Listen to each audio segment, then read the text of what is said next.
आपका स्वागत है हमारे चैनल सनातन धर्म में। आज मैं फिर से एक नई कहानी के साथ उपस्थित हूं। तो चलिए कहानी सुनते हैं। यह कथा एक गहरे प्रेम, भक्ति और रहस्य से भरी हुई है।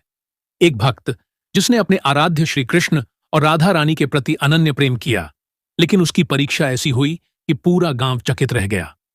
वृंदावन के पास एक छोटा सा गांव था जहां नामदेव नाम का एक कृष्ण राधा भक्त रहता था।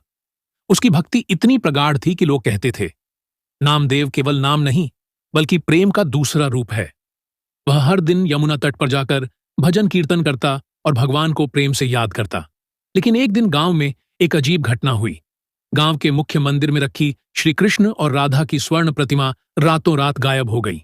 यह खबर आग की तरह पूरे गांव में फैल गई। गांव के सरपंच ने घोषणा की, जो कोई भी इस चोरी का दोषी होगा उसे कठोर दंड दिया जाएगा। सबसे चौंकाने वाली बात यह थी कि अगले ही दिन नामदेव के घर से वही प्रतिमा बरामद हुई। पूरा गांव हैरान रह गया। सरपंच ने गुस्से से कहा, नामदेव, तुम तो कृष्ण भक्त होने का दावा करते थे, लेकिन तुम ही चोर निकले। हमें तुमसे ऐसी उम्मीद नहीं थी। नामदेव शांत भाव से खड़ा रहा।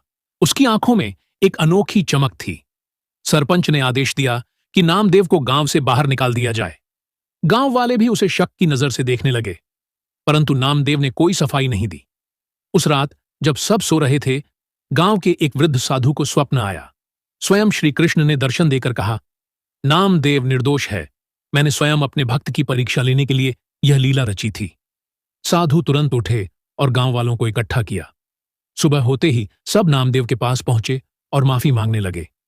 नामदेव मुस्कुराया और बोला, जो सच्चा भक्त होता है वह किसी सफाई की अपेक्षा नहीं करता।